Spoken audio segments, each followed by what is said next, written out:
And Patrick, I am going to pin you so people can see you. You're going to be spotlight video. How's that? I think that's good. So this is we need to hear you, Patrick. So we need to unmute you.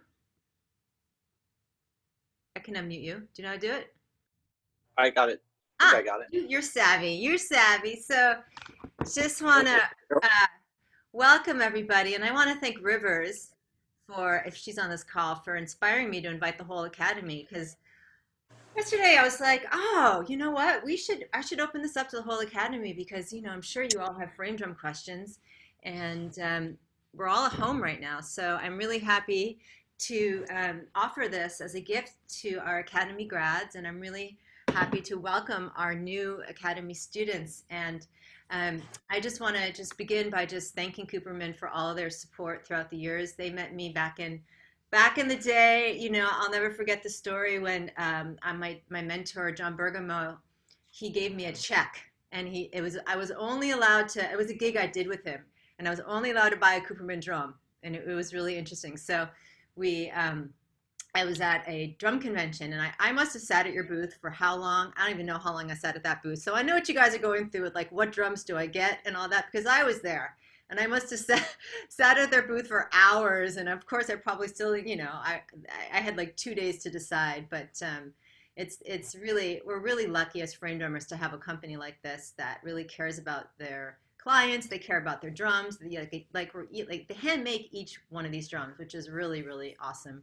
And I've had the really wonderful benefit of hanging out with them a lot, going to Vermont, doing retreats out there, and really like understanding like the science, learning. I'm still learning about the science about how to make frame drums and how much work goes into it, and the care and all that. And we're just, Patrick, really want to thank you for your support for all of us frame drummers around the world. It's really, where the heck would we be without you? That's what I have to say. What would we be doing? I mean, there's other drum companies, of course, but your drums are just fantastic, and they really are beautiful. They're pieces of rhythmic art, is what I like to call them. So thank you so much for your support, and you've made a lot of frame drummers around the world happy, and you continue to make a lot of frame drummers happy. So Thanks. Thanks for the nice words. Yeah. you didn't pay me to say that. And yeah, let's move on from the advertisement. Okay. So how this is going to work is Patrick has some questions that he's going to answer. He already has some ideas of what people want to hear. And then at the end, we are going to open it up for questions. So if you have any questions, remember them. And then when I say it's time for questions, we will open it up. So Patrick, do you want to start by just going over some of like the most commonly asked things that people ask you, that you would like to talk about today? Sure. I think some of the questions that were very common from your students were especially because we didn't have the Remo Renaissance material on hand. So one of the big questions was, what's the difference between all the different head types? Why should I choose the one that I'm going to choose? So I think we should talk a little bit about head materials. And then since so many of the drums, because we offer drums in so many variations, there's a lot of confusion. Why would I choose a 2 3/4 inch diameter drum or a 4 3/4 inch diameter drum? So even once you've focused in on the diameter, then you still have, why are there all these different depths, and what does that mean to me as a player? So I think that those are topics that would be really smart to tackle here. So those were the two big ones. So that comparing those, I think those two questions are really, really smart. And you already brought up that we should talk a little bit about tuning, right? Yeah. Yeah. And then we'll open it up for you guys' personal questions at the end. So if you have any questions, just write them down and we'll make sure to answer them. So. Oh, and the other thing I think that would be really good for everyone to talk about is sort of nomenclature. What do we call all these drums? So DAFs, Di-Rays, cross-culturally, people they use the same word to mean something different. So a bendir in Turkey is not the same thing as a bendir in Morocco, and things like that. So I think we should tackle some of that, because that leads to confusion as well. Okay. So we got a lot to talk about. Do you want to pick one of those topics to start with? No, you go for it. You go whichever one. Go for it. Yeah. All right. Well, let's talk about tuning first, because I know that was on Earth. So we'll get that one addressed. So in my mind, it's very important for you all to understand that the drums operate in a very narrow pitch range. So each diameter from small to big defines a limited pitch range, and that it is so limited that too often drummers end up, largely because they can only afford one drum, to pick a drum and then try to make it, tune it into all these different pitch ranges. And that is just not going to work. So you're always going to be unhappy when you try to tune the drum to a range that it's not going to fit into. So keep in mind, all these different diameters exist in terms of their pitches and their tones. Each diameter is defining a place, and you can only can I add to this, Patrick? So in our welcome email, there is an information document about the drums and the pitches. And so what Patrick is trying to say, Patrick is also very eloquent with his words, and I'm going to make this. Well, you are. So I'm going to make this. So basically, each drum has its own range that it likes to live in, and so you can't like tune it up like 3 whole steps or 4 whole steps or a fifth. Like that will ruin the body of the drum, and like it's like you're stretching your body trying to make it to to grow 6 feet tall when you're really 4 feet tall. So that's what happens. Is like he's trying to say there's not one drum that will match all your pitches. And so, that's why we have a lot of drums, because they go for the different pitches. But if you're not playing with an instrumentalist and you don't need to be in a certain key, it doesn't matter how many drums you have, right? It's just when you start to go and perform, and which hopefully will be everybody that's in this call, you will want different drums that will live in the different ranges. So when I do a gig, I have a drum that likes to be in D and a drum that likes to be in F, and I have my different ranges that are already pre-tuned. So when I get to the gig, I'm not spending hours tuning. Exactly. Good. Yeah. Yes, that's exactly. You're as eloquent as I am. Oh no, but you're a little more eloquent than I am. All right. Well, we don't need to have that argument here. But no, that's exactly right. And so, so the pitch range is one of the things that you should consider when you go out to buy a drum. And so there are other considerations. So there is a price point consideration. There is an ergonometrics, and a portability issue. So you may very much feel you need for your ensemble to have a 20-inch drum, and you really want that big drum, and yet you're flying to a gig in a rural community on a little tiny commuter jet, and it's just not going to go. So these are all considerations that are playing into the game, and it's very difficult to decide. So you need to just work your way into that. In terms of the tuning itself, the question that comes up. So when somebody gets a drum Cooperman, when they get a Cooperman drum in the mail, what do they do? You want to show them how they press around the edges a little bit to? Sure, I'll do that. Because they operate in, I keep saying, in the limited pitch range, when we mount the head, we mount it to what we believe is a consistent tone. So we're not so focused on, is this a D, is this an A? We're like, does it sound out of tune with itself? Does it sound true? And is the fundamental there?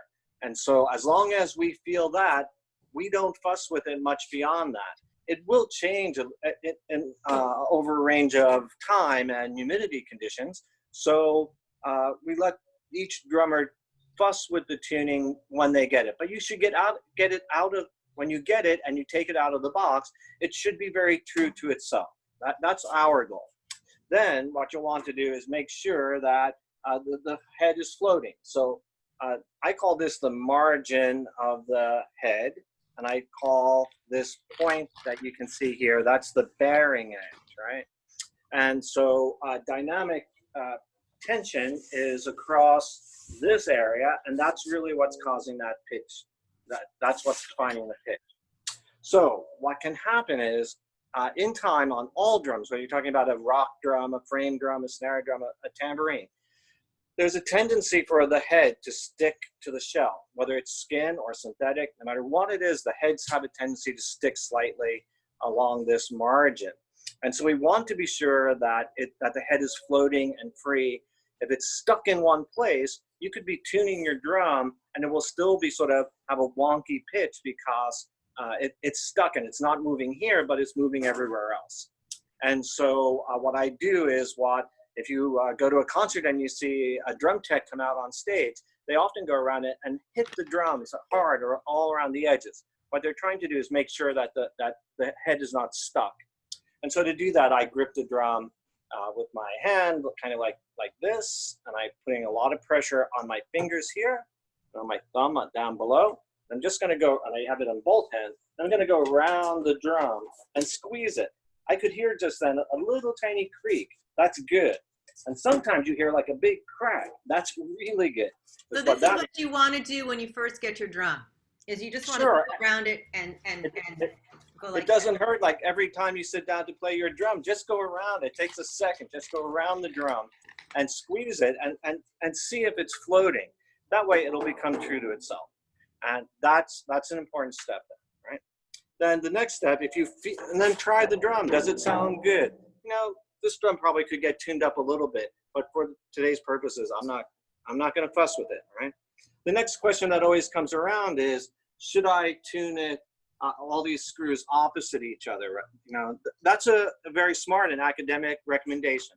And so if any of you have ever changed the tire on a car, you know, they warn you very much, car tire manufacturers, to do the opposite lugs across. What it does is it changes the tension evenly as you go around, rather than stressing one segment of the pie of the drum. So you should go around sequentially in very tiny, you can go around sequentially in very, very tiny increments, or you can go in larger increments if you are focused and you're able to tune opposites and opposites. Does that make sense to you? Yeah, so when you need to tune your drum a lot, when it's really out of tune, we do the opposites, okay? And, you know, this is how he was saying that, like, this is how snare drum players tune their drums. This is how people, you know, drum set players tune their drums, is the opposites. And you just kind of eyeball it, you know? But if you're just doing micro tunings, you go this way. You go this way. So because my drums stay in tune with itself a lot, I don't go this way a lot. I go this way.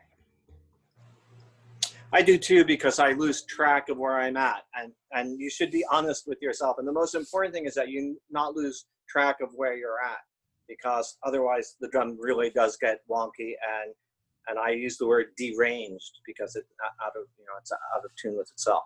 So those are the simple steps of tuning. I mean, those are very broad strokes, and there are some good videos. Marla has a little instructional information on it on her site.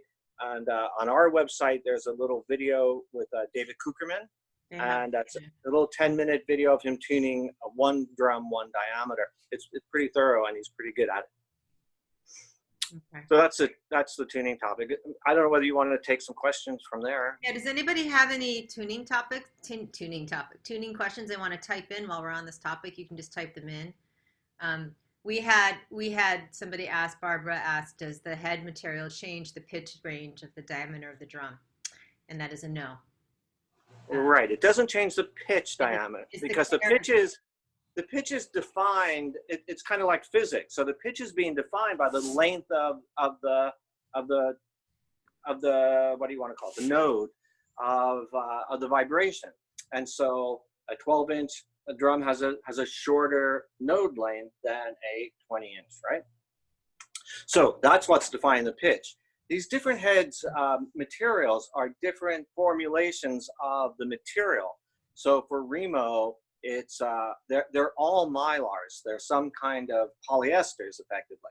And so, but you can manipulate the surface texture, the thickness of it. You can manipulate the formulas so that some sound a little warmer and darker, so hence the black ebony heads, right?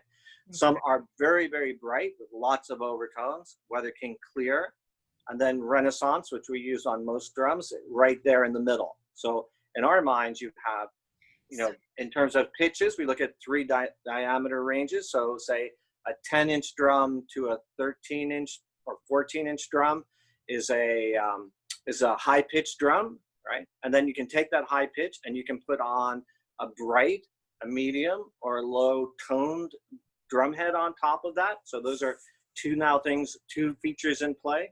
Then you can go, say from a 15 to a 17-inch drum as your mid-range. And so they're sitting in there, and then again, you can have a high pitch, not a high pitch, a high tone, a bright tone, a warm tone, a middle tone. And then again, so go 18 to 22-inch diameter, and you're talking about a bass range of pitches. And again, you can have a bright, a medium, or a dark tone on top of that pitch range. Okay, Patrick, we have a bunch of questions that come in. So I Oh really, boy. yeah, so we got to keep these answers short and sweet because we still got a lot more to talk about. So how do we tell if the drum needs tuning, and how do we determine what key it's in? Well, yeah, I mean, what key it's in is you can use a little drum tuner, so you can get them on your phone. You can tell very quickly. There's a chart on our website. I don't There's know. I the think chart we have in on our Marla's as well. Mm-hmm. Right, and so go there, find out what pitch that is. So you got 20-inch drum, it's a D, basically. So that's how you know where the pitch is. But if you want to test it, you got to go to a tuner, unless you have got a good ear. I suggest you all ask Marla. Get on the phone and say, hey, what does my drum sound like? Right, so that's it. I have a particularly bad. I'm not great. So listen, here's the deal with tuning, you guys. Don't worry about the pitch of your drum unless you're performing with somebody, right? You don't need to sit there and be like, I have a D drum, so every day it has to be in a perfect, I have a 20-inch drum, so every day it has to be in a perfect D tuning. No, that's not what we want you to do. Be concerned if your drum is out of tune, it will sound out of tune. It will not sound good. It will sound like this warby, sick frog, And That's right. If it doesn't sound out of tune, like I suggest watching my tuning video. And you want to just go around to the edges, the different edges with you guys want to look at your drums if you have one, and if you don't have one and you're getting one, each one of the Cooperman drums has these screws. And you can go around and you can play the different sides, and you want to hear if it's in tune with each other. And that's basically if you can tell your drum is in tune or not. And if it's a little bit out of tune, it's okay. It's just when it's like this drum is in tune with each other, but like sometimes it's really out of tune. You're like, oh my gosh. And that's where you go and you test to see if your drum is flat or sharp. And if the pitch is high, so if you're comparing, if this pitch is here, like, and say this pitch is, you want to make this pitch higher, you righty tighty, lefty loosey. So you make it tighter. You righty, you go to the right. You want to make it tighter to make the pitch higher, and then to go to the left to make it looser. So this is in the video, and I walk you through it. I'm kind of rushing through it because I know we have a lot of other things to talk about, but I really want to recommend you guys to go to watch this video, and then I'll post it again in one of our next emails, the tuning video. But honestly, it's like, if it's not out of tune, don't mess with it. Unless you're like doing a gig where the guy's like, okay, we're in C for the first tune and we're in D, then you got to really pay attention. And this is a really good, important question though. And then to tune your drum, what Patrick was saying, we have these tuners. And you have tuners that you can buy, you can get on for free on your phone. This is my dog, is she cute? And the tuners, they'll have this dial, and when it's in tune, it looks like this. See, the dial is in the middle, and it's like so you can work with that, and you can learn like, okay, if it's this way, it's a little sharp. You can train yourself about what is it like to be sharp, and then what is it like to be in tune? What is it like to be flat? So it's a fun experiment if you want to explore. But to get the pitch, you can use a dial. You can use a tuner, and it can show you what pitch it is. And then there are also these things called drum dials, and that's for like, people use them as well. But I think a chromatic tuner would be a really great thing to get. You can get a free chromatic tuner and put it on your phone, or get an app for it, whatever kind of phone you have, and just mess with it, just to see, okay, what key is this in, if you want. And then when you want to do more detailed tuning, you can use that.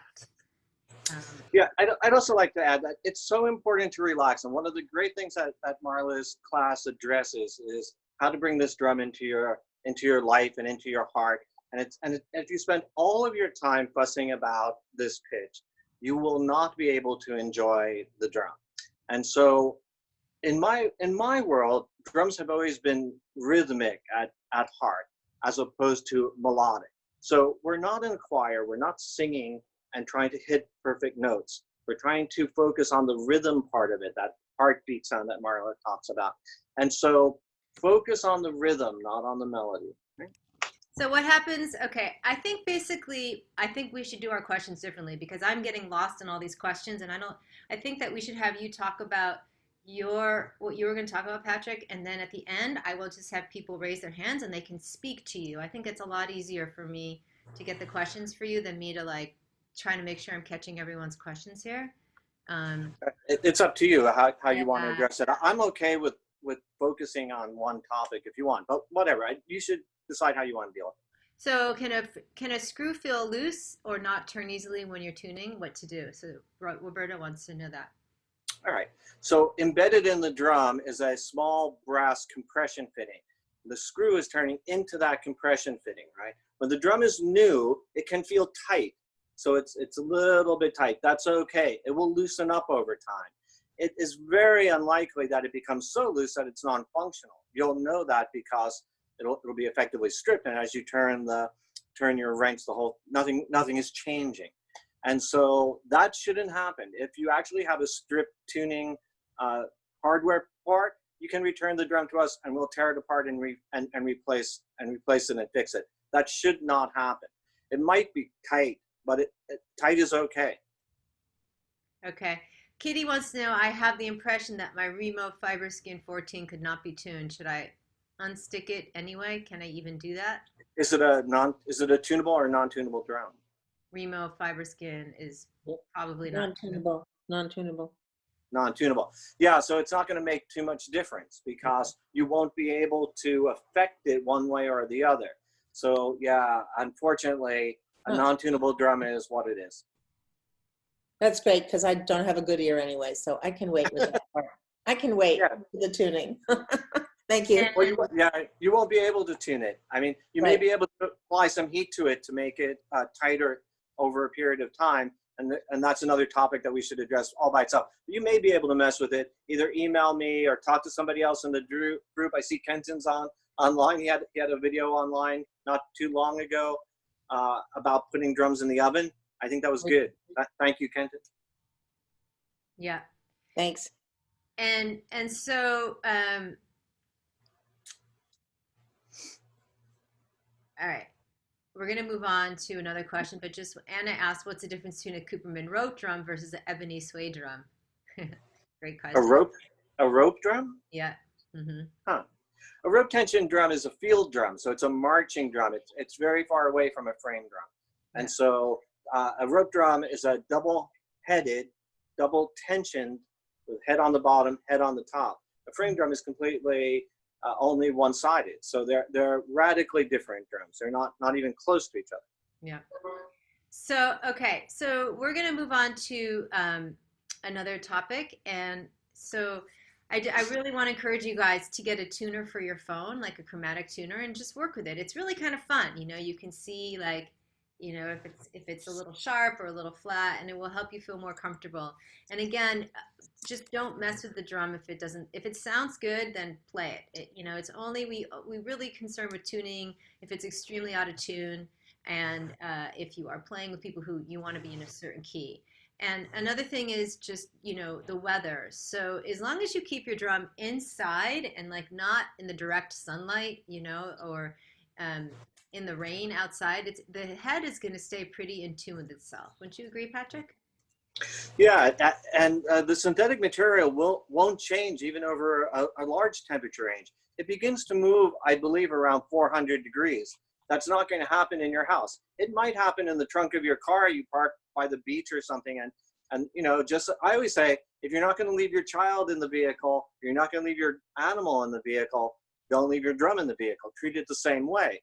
And it will be stable over heat and cold and humidity as well. If it's out in the rain. Animal in the car. Don't leave your animals in your car, and don't leave your drums in the car. Treat your drum like someone you love. Don't leave your friend in the car. Okay, so let's go on to your next topic. Oh, my next topic. So let's talk about all these different depths. I think that's a good topic, and we can touch on some of the head issues at the same time. So the person asked me this morning about what's the difference between, say, a Marla 16 and all these different depths, right? So this is a Marla tar. It is about 3.5 inches in depth, right? This is a Velez hand dance model drum with an ebony head on it, and it's 2 3/4 inch depth. Has a very different grip. So we have Marla's grip here with the big M and the thumb hole. The hand dance has only this little arch grip, right? So those are 16s, and what I want to compare it to then, say, next one I have up is an 18. So here's a standard Cooperman 18 with a 4-inch depth shell, right?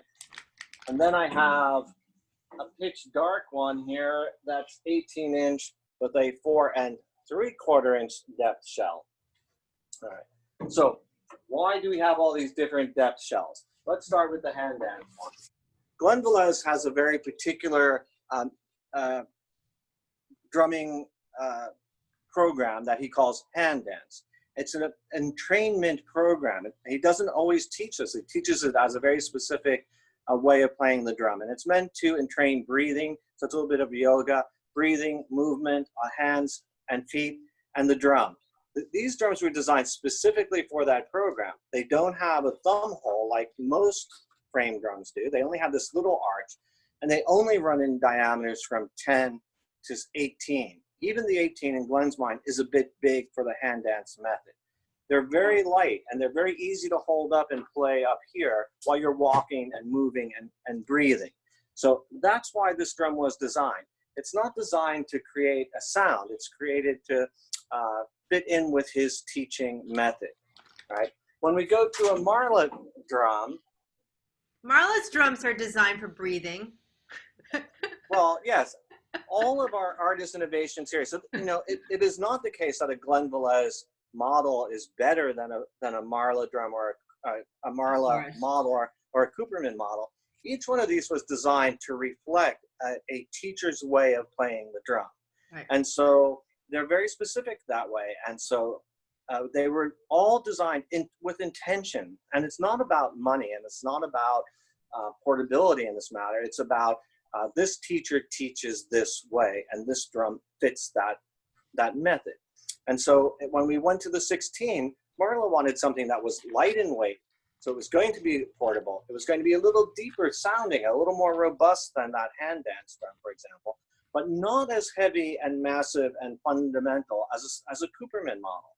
So we came up with this, somewhere in between a Cooperman model, which is 4 inches or 4 3/4 inches, the Velez one, which is 2 3/4, and Marla's is sitting right in there in between. It's meant to be a very versatile, very flexible drum. It suits really nicely Marla's teaching style. And so that's why you would choose that drum, because you're picking Marla's teaching style, right? So when we go up in depth to the next one, so it's also super lightweight. It's a through-the-shell tuning system, which makes the drum super light. Yeah, so it changes the balance. That changes the balance, but the difference in weight is incremental. But it's important what Marla is pointing out, because your experience, when the balance of the drum changes, your experience of it in your hand also changes. So it can weigh the same amount, but it just feels different because of the way you hold it and the way it's balanced. So that's really important. We went up to 4 inches because we're trying to get a little more punch on the sound, and it's often played in the lap. And so we were imagining drummers who were being very aggressive. And so we wanted this drum to be extremely stable, and that really helps. When you play lap style and you rest your hand on top, when you have a really shallow drum like this Velez drum, and you rest your hand on top, there's not a lot of real estate here to get a good grip on the drum or be able to place your hands correctly for making that sound. The wider the drum is, the more stable it is when you're anchored up here. Marla can teach me better how to hold my hand. But that's really why you want that extra depth. European drummers are very used to even wider depth drums. So we make the same drum in 4 3/4. In my mind, this one is getting a little heavy and massive, but for Europeans who are always on their knee, resting the drum on their knee, always have their hands really anchored up high on the drum like this, this extra depth is really very good. If you can deal with the weight and you want that stability, go with a really deep drum. So that's the depth story. Someone in the class asked me, I'm thinking about a 16-inch drum, but should I downgrade to a hand dance drum? And I said, these drums are not downgraded or upgraded. So there are differences in prices because some are easier for us to make. And there's a little more material in a deep drum than a shallow drum. But it's really about how difficult it is to bend. It's easy for us to bend very shallow pieces of wood. As the drum gets deeper and deeper, we lose more of them in bending. It's more expensive to make. It's not an upgrade or a downgrade. It's the same quality across this range, even though a Velez hand dance drum can be $100, $150 cheaper than its 4 3/4 inch depth mate. So does that make sense? Yeah, no, it's good to know. And the beautiful thing, I mean, I know your drums are not they're not inexpensive, but they are affordable if you think about the long-term investment. And it's really generous of you to give us the discount code for 2 drums. So if you do have it in your budget for 2 drums, it would be really a great investment to get a smaller diameter drum, like a 14 and a 16, and then an 18 and a 20-inch. And then you can really experience both of their beauties. And then what happens is that, you leave them alone and they have children, and all of a sudden you have like 2 more drums, and you don't know how that happened. And then, but it's true. Each drum size has its own intention, and I'm very focused on body care, and because unfortunately I've had a lot of pain with my hands from trying to play drums that were too big for Marla, too big for my body size. And so I really like the lightweight for the upright style. But like somebody like Kenton, he is a bigger person than I am, and Kenton, you probably can play like an 18-inch drum in the upright style and be okay with it, like, so it really depends on your body type and how you work. But I think it's good to get 2 different size drums. And also, Marla is teaching you three playing styles, right? So one of the things that you may want to consider is you may want to choose the playing style based on the size drum. So if you're really small and that 20-inch drum is just really overextending your shoulder, play it freehand style. Marla will teach you to do that, right? Yeah, yeah. So, okay, good. So again, we're going to, at the end, I think the better way is that we're going to actually like take questions, and you guys can talk directly to Patrick at the end of this call. So if you have questions, just save them. People really enjoyed this, though. We have a couple of people saying, thank you, Patrick. This is such a help. And yeah, we're very grateful. So, okay, what was the other one you wanted to talk about before we take? Well, I think we kind of started covering it, and I'll just briefly go over it again. Can you Patrick, before I forget, can you just talk about cleaning the drum heads? I forgot, somebody asked that, and I wanted to just. Yeah, but the synthetic heads, again, are a type of mylar. They're extremely rugged, and they stand up to all kinds of nasty solvents. So if you're so inclined, go ahead and pick something, like, everyone's using some kind of Clorox spray these days. It's not going to hurt the head. It's going to smell awful, and maybe you don't want to do it. But I've gotten into spraying the drums as I'm working on them with a high alcohol-based hand sanitizer. So I always have that around the shop now. It's just something that we're all using as a safety thing for the COVID story. And so I tested that alcohol product on the shell itself. So I took a drum and really soaked it in a high alcohol hand sanitizer. It had no effect on the finish. So I'm not saying soak your drums in cleaners and all that, but don't be shy about it. They're really very rugged. So I think you can, I think that hand sanitizer thing was really nice, and I hadn't done that before. But we used to tell people to use a simple green product. So if you're into sort of organic products and stuff, you can go to any co-op store or any supermarket these days and purchase an organic green cleaner, and that will work just fine. Okay. So you can clean your drums, everybody. Don't be shy to, Yeah, clean them. What I was going to talk about were those 3 head materials. So Yes. I have here, for example, so this is a Weather King Clear.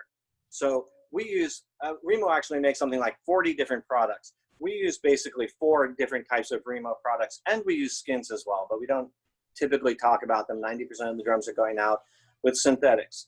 So in all these things, just like we have a high pitch, middle pitch, in terms of diameters and depths and all these things, same thing with the heads. So the heads are Weather King Clear. All these are Remo products. Weather King Clear is the brightest. That's this one.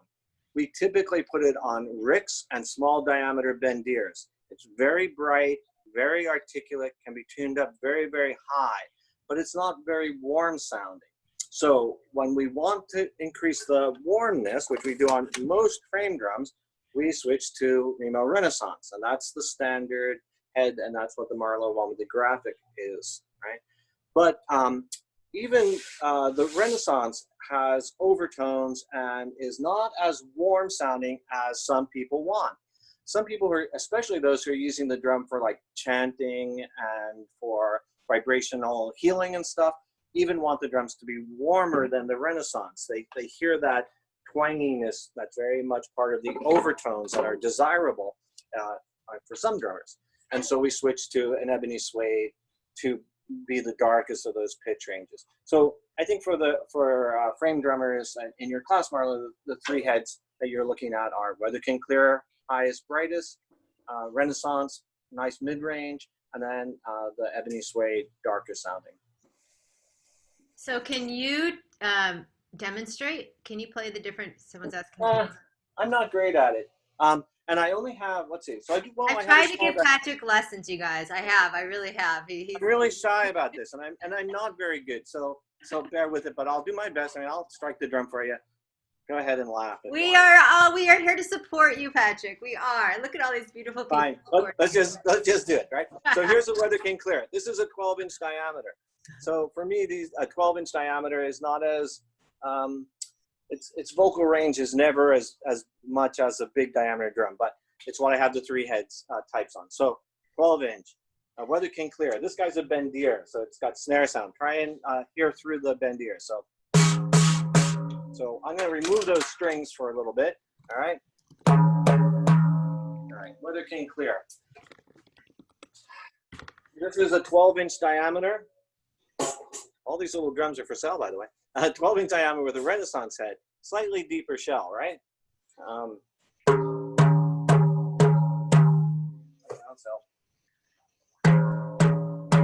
Can you hear the difference? Slightly brighter. Okay.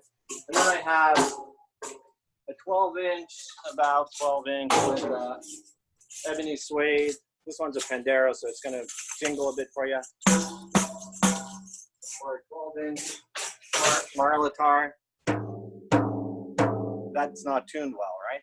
But and this drum is really, really deep. So you got.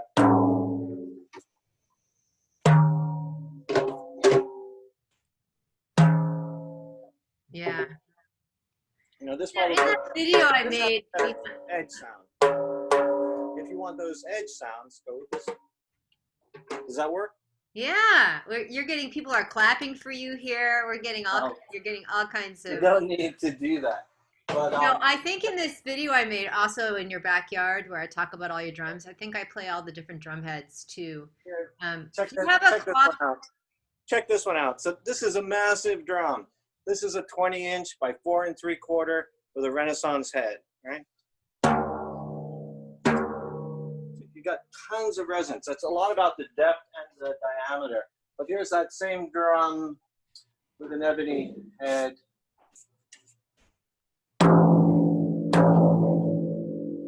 So, do you have anything? Do you have a mylar head? Not in that big. We never make. But you have one you can show that you can just show us. The big because we only make the clear Weather King Clear in small diameter. So the biggest one I have here is a 12. Do you have it? I can't remember the last time we made a big diameter. No. Can you just show? Somebody wants to buy a 12. Can you Can you show us a small, just the cloth one, so people can just see? Oh, a cloth mylar head. Yeah, cloth mylar. Wow. Gee, I'm not sure I do. I might have no. Well, this is kind of like one. Let's see. This is an old Hejira with a cloth mylar. These would only be for the small drums, like conjuas and stuff like that, which we're not. Yeah, it's really hard to see that. It's got this is cloth bonded to mylar. We typically put it on kenjuras and small diameters. Because it's 2-ply. All the drums we looked at so far are single ply material in the thinnest that Remo makes, which is 7.5 mils. Because this is 2-ply, you're looking at a 10 mils in thickness, and so all of the overtones are gone. It's really good. Yeah. So people are really appreciating you sharing all the different head types. I personally only have the suede, the black suede, and the Renaissance. Those are the majority of my drums, and so what he just showed us, the cloth is for the smaller diameter drums. And this is a skin head on this one. It's dyed black, but it's a skin. It is very damp here in Vermont. wow. Take the bendiers off. And I can't get the snap off of that. You gotta snap, you guys. Look at that. But I mean, compare that to the Renaissance. Right.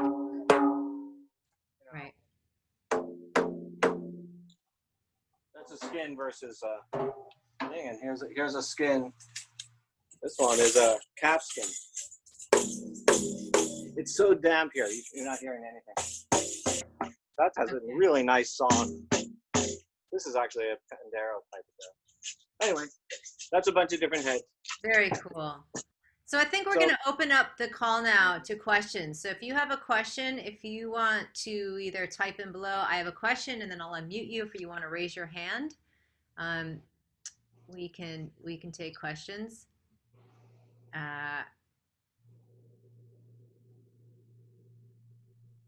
And Anna wants to know, what is the depth for the Purple Haze drum? It's 4 3/4. So, but the trick of the Purple Haze has all kinds of little tricks up its sleeves. So, in addition to the 4 3/4 inch depth, this bearing edge is rolled more than on the other tars. So much more than on a 14-inch Green Goddess drum or a 16-inch Marla tar. Part of it was when Marla was working on this drum with us. She was talking a lot about techniques that she was picking up, Turkish split hand, Turkish style Doombek and split hand techniques. And so we really wanted to imitate a Doombek in rolling this edge. Doombek's, the body is so thick that you can get a really nice curved profile here. On a wooden drum that's only 5/16 thick, it's hard to get a very rolled edge. But this is as rolled as we can get it. So, so you've got this combination of things happening. Even though the small diameter is telling us that the drum is going to be high pitched, we went up as deep as we possibly could. We rolled that bearing edge and put this ebony suede on it in order to take all of the things that we could to pull it back away from its organic temperament of being a high-pitched drum. So the Purple Haze is a pretty clever design. Thank you, Marla. And what about, is the roll easier on the hands? It's not easier. It's just a different sound. Honestly, it's not easy. And it's about the way you're holding it. So when you were doing those sort of Doombek, after talking with drummers who are doing a lot of Doombek playing, you're holding the drum, your hand is rolling over the top differently. And so it's designed to do a different thing. This comes up all the time, is that we're making compromise, all these different designs, and unfortunately there's so many, it's difficult to make a decision by one drum because you're making compromises all the way along. Yeah, like that drum is not so great in the freehand style. It's like it's a little stuffy because it's small. So so what would be the smallest drum with the deepest sound? Claudia, this is a question that people have asked since I was born. Well, yes, but see that, Great in some ways years ago, we used to feel frustrated and say, well, it starts out with sort of faulty premise because the small diameter, like I said, is telling you organically the drum is going to be high pitched. And then you say, well, what can we do? And I think the Marla Purple Haze really does, in fact, address that exact question. Is we can make the drum small. What kind of tricks can we play with it to work against its natural tendency to be high pitched? You can go deep. You can roll the bearing edges. You can use a dark head. You can thicken up the shell a little bit. And so those things, that's what's gone into the Purple Haze drum. That would be, in my mind, in our line as it exists, the smallest drum with the deepest tonal range. Do you agree, Marla? I would agree. I also think that the Marlatar could be a deep drum too, and it could be. I think the weight of the Marlatar and the Purple Haze are the same. They're very close. Yeah. It's really shocking because of the extra depth and thickness of the. Can you play the Purple Haze? I can't play. What's that? Can you play the Purple Haze? So somebody wants to hear it. Don't you have one? Do talk at you, right? In comparison to what? To a Marlatar?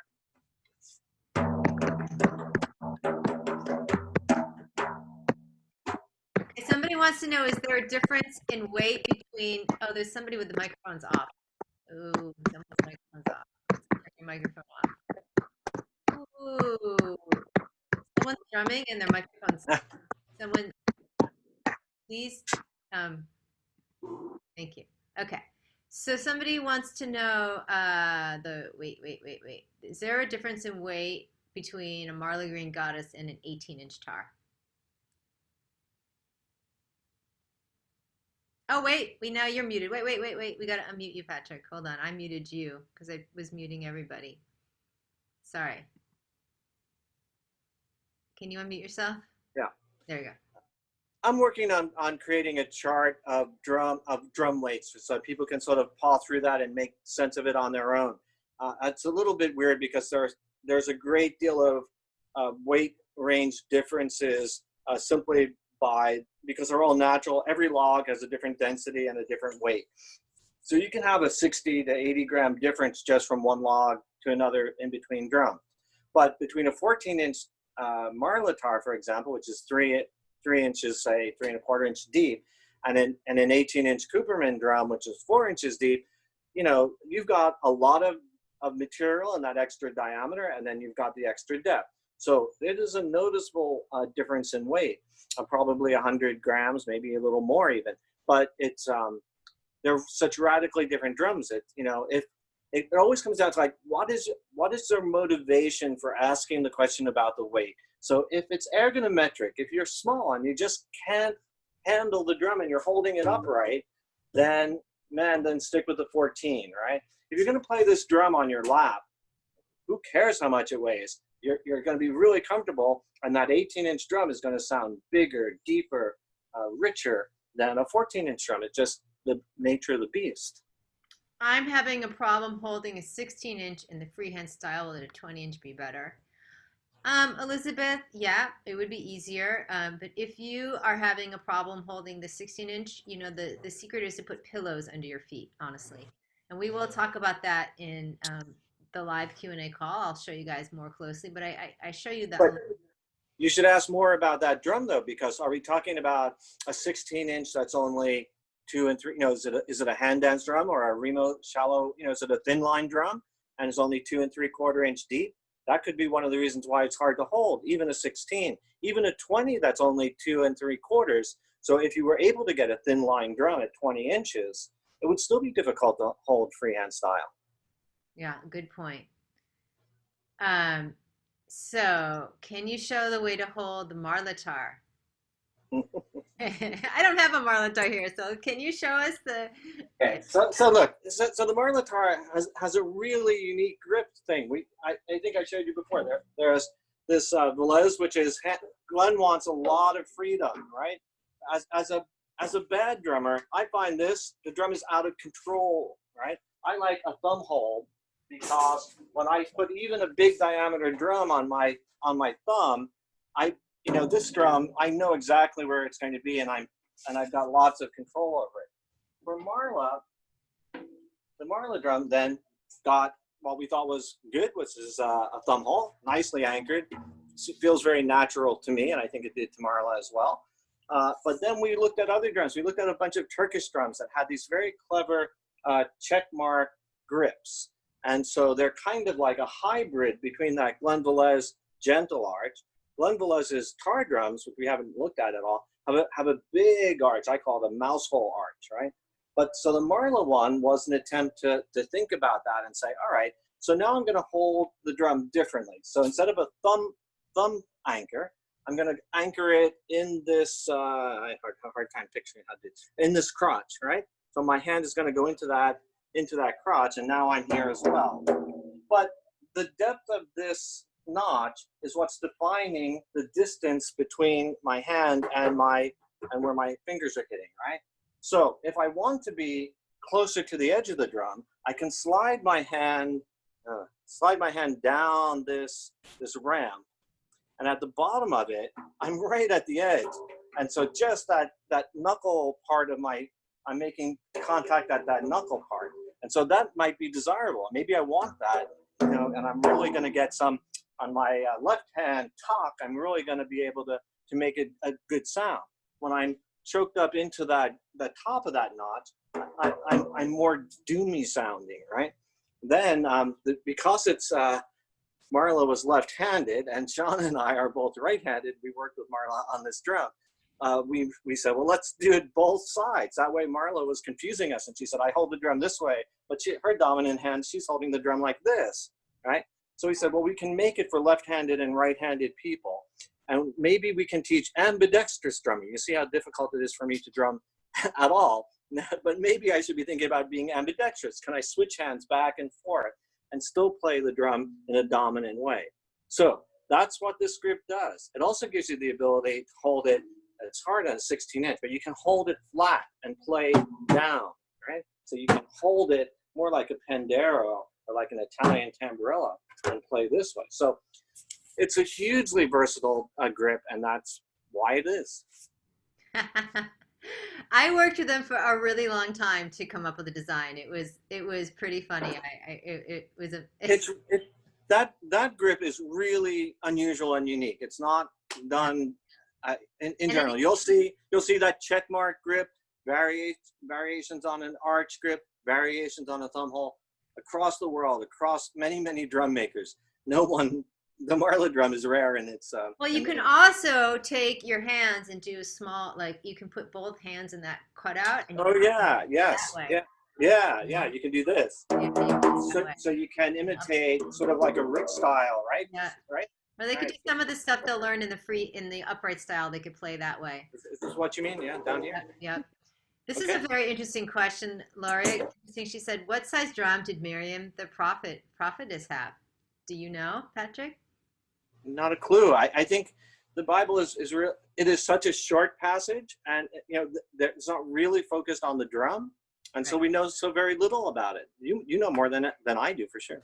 Well, we know that. Well, we can think about what drums they were playing. The first drummers were playing. We know by looking at all the ancient images of women frame drummers that they were playing smaller tambourines, and they were playing in the upright style, and they were playing drums with jingles on it. Wouldn't you say, Patrick?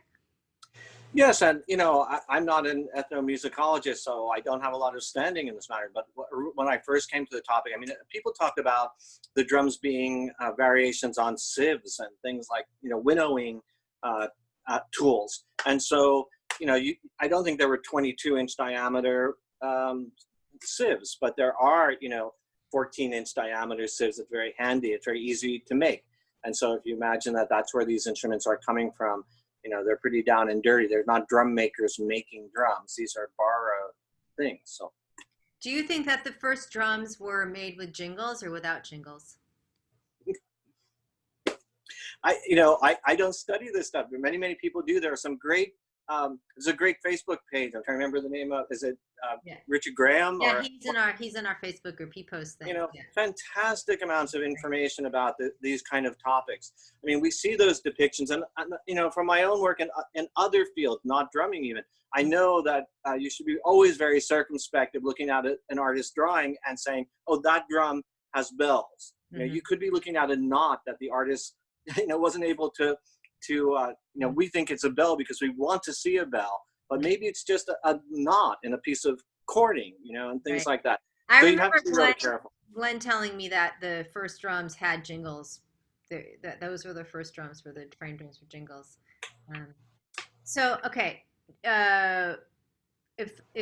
if I have a 16-inch Remo fiber skin drum, my first drum, what drum would you recommend I get? A 14 or a 16-inch Marla drum?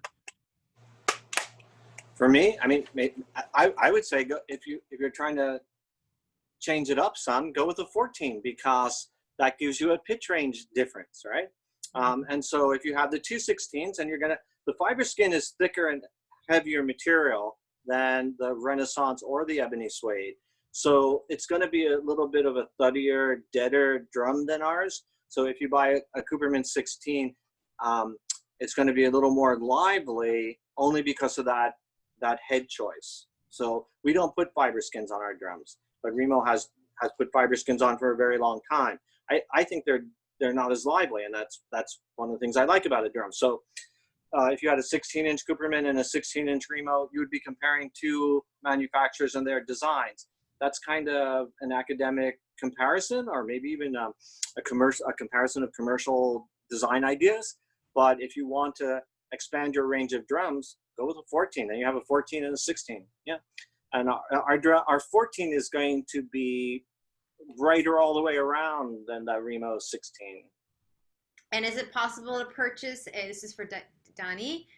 That was for Donna Marie, and this Donnie asked, is it possible to purchase a 16-inch Marla with an ebony suede skin? If yes, how do I go about ordering that? Yeah, we can do them any way you want. So we make the drums from trees right through to the finished product.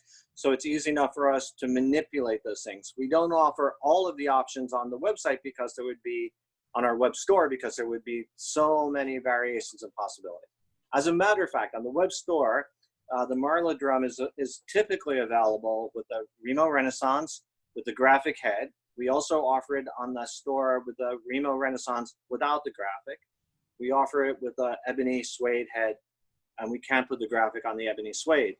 So all of those are typically available. Right now, with the COVID closures, Remo's factory's been closed since sometime in March. They're way backed up, and they're just opening and stumbling into getting back to normal. And we are now out of Remo Renaissance. So most of your class these days are picking up drums with ebony suede on them. So when you go to the site, the web store, and you try to buy a Marla 16-inch tar, the only option is with ebony suede. Now, I do have a few of the Renaissance 14-inch size heads left. Okay, and what is the Renaissance head made out of? All of the Remo products are proprietary, except it's easy enough that they are, in fact, all DuPont products. They're Mylars, which is a polyester, I believe. You can look that up online. But it's Mylar. That's what it is. They're all proprietary, complicated variations on Mylar, including that fiber skin materials or skin tone, skin deep, or any of the other, I'm telling you, there's got to be 30 different Remo variations on it. They're all Mylar. Okay. And do you have a 14-inch tar that you can play, a Marla tar? No, I do not. I don't have one here. Yeah, okay. Yeah. Barbara has one, yes. Barbara, can you unmute it? Can we unmute you and have you play something? Please, play us. Here, you want to unmute yourself? Do you know how to unmute yourself? There we go. Yeah. Hi. Yeah, here it is. It's beautiful. I love it. Isn't it pretty? I like the green. I like the brightness of it. It's great for someone with small hands like me. So this was the perfect drum for me. Oh, I love when the perfect drum finds the. Ah, beautiful. Thank you. You're welcome. Um, so Royal, we're gonna unmute you because you have a question. Wait, where did you go? Royal Parker. Yeah, you know these names now, huh? I do. Well, I think you ordered a drum today. You did. So we're gonna unmute you, Royal, and you can ask your question. If I can unmute you, there we go. Wait, Royal, can you unmute yourself? No. Well, I guess no. I can't see him either. I remember what his question was. Okay, you got me? Ah, we got you unmuted. Okay, go for it. Ask your question, please. Yeah, I just wanted to know if the ebony suede heads need any special care as far as cleaning and maintenance. No, they're a Mylar product, and they'll hold up to cleaning with soap and water. It was what we originally said, but I've been using a very high alcohol hand sanitizer. They hold up to that as well. So that's typical. I've heard that people have experienced more variation when the temperature is really, really high than I expect. So I put the drums out all the time in hot days. It's 90 degrees here in Vermont today. There's no change and no variation. I suspect that people who have told me this, one person said they were out hiking and climbing a mountain effectively, although not mountain climbing. They were out hiking in the mountains, and their drum was sitting out in a campsite, and the sun was beating down on it, and it sounded very different than it normally does. So maybe the black material, is picking up some of that radiant heat from the sun and getting up there in temperature enough to make it move. But I've got to tell you, if you try to stretch that material or try to make it react with heat, you would have to go over 350 to 400 degrees. So that's, as long as you keep it away from those kind of heats, you shouldn't be having a problem of it moving around. Okay, thank you. Cool. All right, we're going to just take a few more questions because we're already over an hour. But Jeannie asks, Patrick, do you think I can take a Dremel tool and make a thumb hole in a remote composite shell? It's a little difficult because the composite material will start to disintegrate a little bit just by the nature of a composite. So my understanding is that it's wood fibers that are heated under high pressure and temperature with a little resin, so plasticized a little bit, and that's so it's compressed wood fiber that is what a acousticon material is. I think that's right. I'm not a spokesperson for Remo, but I think that's what it is. I think if you have a very sharp tool, so if you wanted to punch a thumb hole in, or you want to enlarge your thumb hole with a Dremel tool, I'd go for it, but don't be surprised if it starts crumbling a little bit. Tape it off if that's an issue. So go ahead and enlarge it if it's too small for your thumb, or you want to elongate it. It's good ergonometrically to elongate, make your thumb hole a little egg shaped, and you can do that with a Dremel tool. Is a great way to do it. But if the composite starts disintegrating, don't completely freak out. Just do it and then tape it off. Maybe you should do a drum making course, Patrick. We could someday. Okay. And Donna Marie asks, can I play all three styles in the 14-inch drum? You can do whatever you want. It might just be a little challenging to play the 14-inch size in the freehand. You always want to go for the bigger size drum in the freehand. All right. So I think we've covered all your questions. This is the last chance if you guys have any questions you can ask. See, people want you to do a drum making class, Patrick. That would be fun. How could we do that though? We couldn't do that without being in your shop. Let's think about it. Okay. All right. If anybody has ideas, let's talk about it. Well, wonderful. I just want to, again, thank you so much for your support. I mean, look how many happy students you've made around the world. Oh, somebody asked if you ship to Peru, Ecuador and Peru. Yeah, we can ship to almost any country in the world. Right now, we use U.S. mail. Typically, we can use any of the carriers like FedEx or UPS or DHL, which are very much more expensive. Some international shipping, all international shipping is delayed right now because of COVID concerns. So customs offices all around the world are being more cautious and careful. They hold the drums in customs longer while they think about it and inspect it and try to decide whether they're happy with our country or not. And many countries are not happy with our country right now. So figure that one out. But so those are the stumbling blocks, in addition to that fact that many countries, and a lot of the South American countries, have very high import duties. And so bringing a drum into Peru or Brazil, they get slapped with very high duties in comparison to, say, going into Europe, and they're getting a 4% duty. You know, you could see a 30% duty going into Brazil. Yeah, So they I'm not wanted sure me to how. pay $125 to ship a CD to Brazil right Yeah. now. One Yeah. CD. Yeah. Okay, so can you quickly talk about two more things, and then we're gonna end our call. So can you talk about can we hang our drums on the wall, and when are you getting your Renaissance heads in?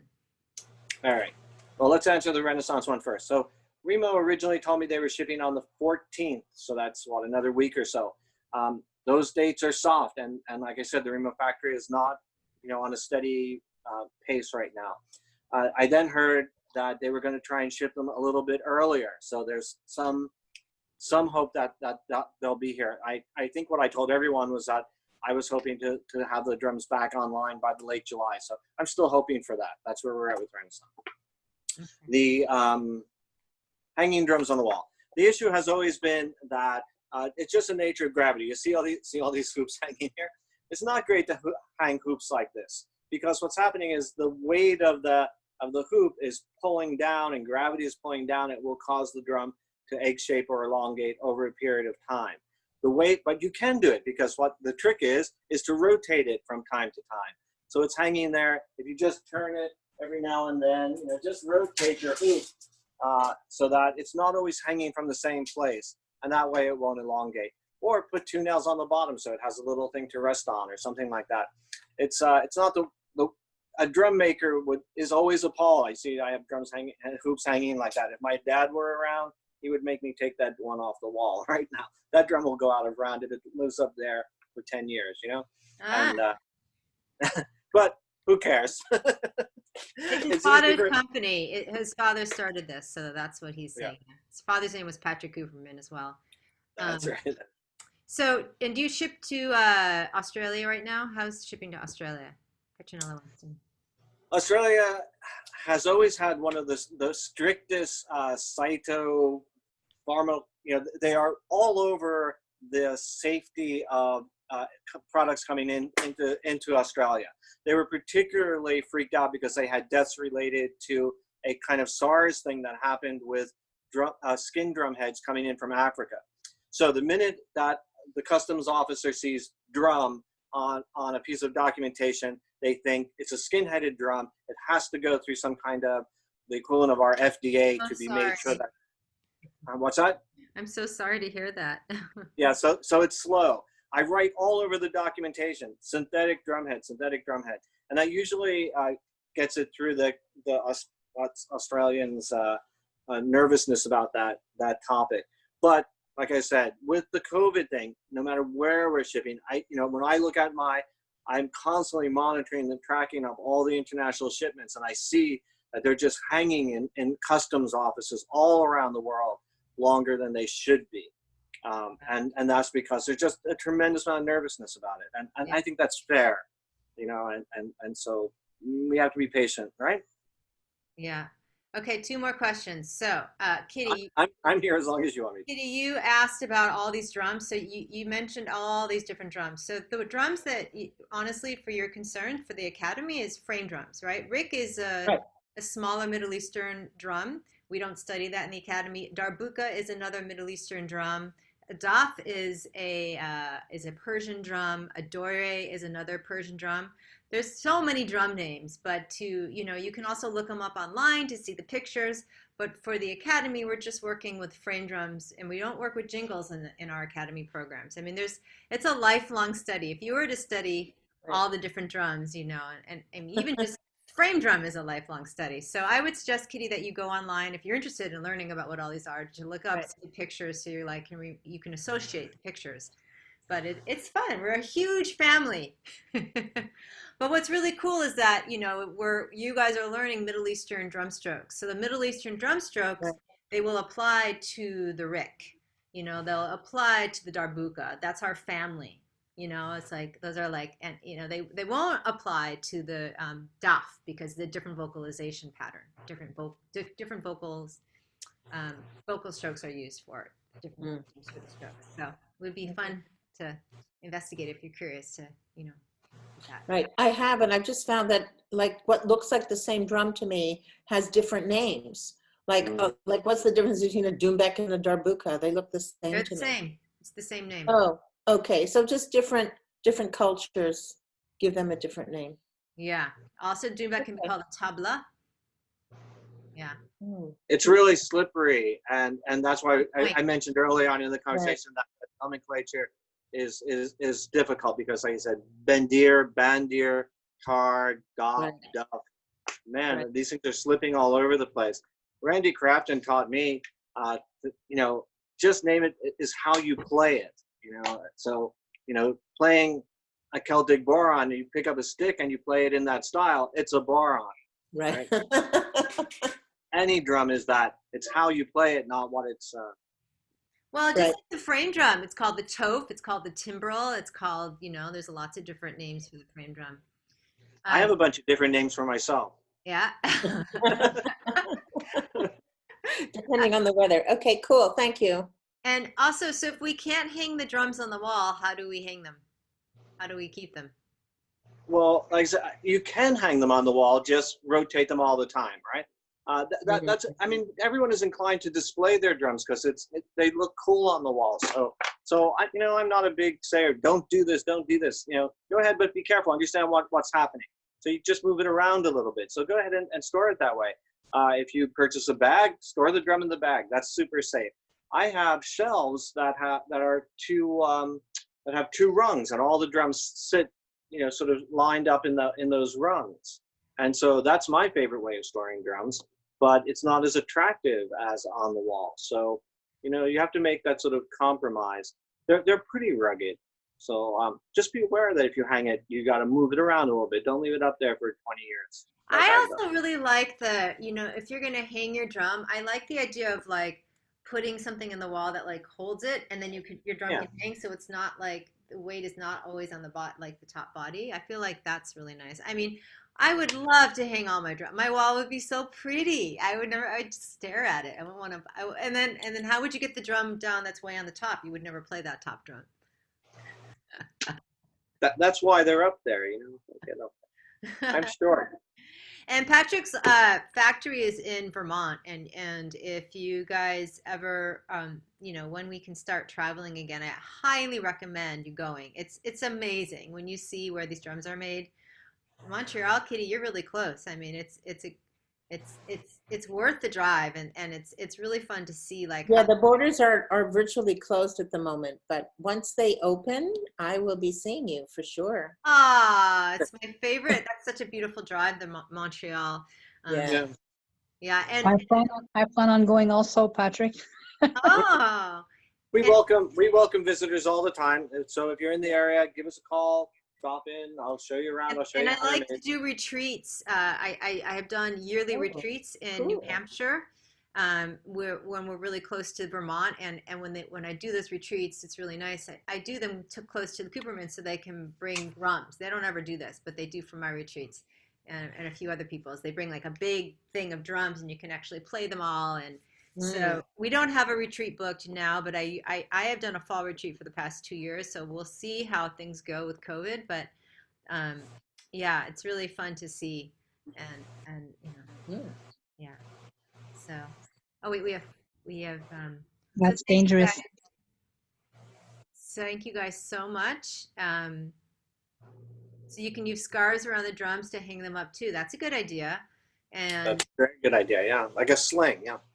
yeah, and so to keep the drum on the floor. Yeah, I keep my drums on the floor. Again, if you keep your drums on the floor, watch out for animals and kids. I think I told this in another call that one of my kids' babies peed in her drum.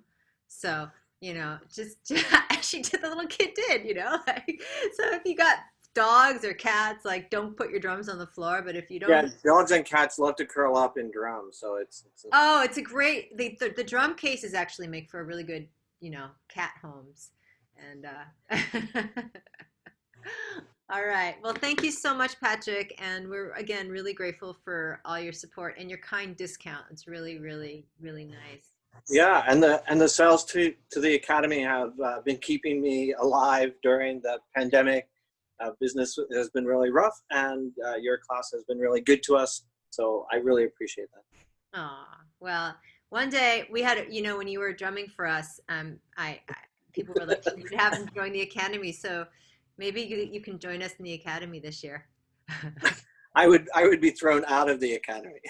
I'm the one who would throw you out. I wouldn't throw you out. You're giving me the drums, so there's no way. I was thrown out of adult learning typing class, and so I will probably be thrown out of the academy as well. Well, anyways, thank you so much, everybody, and it's been so fun. I love this class of 2020 and all the grads watching. You guys are awesome.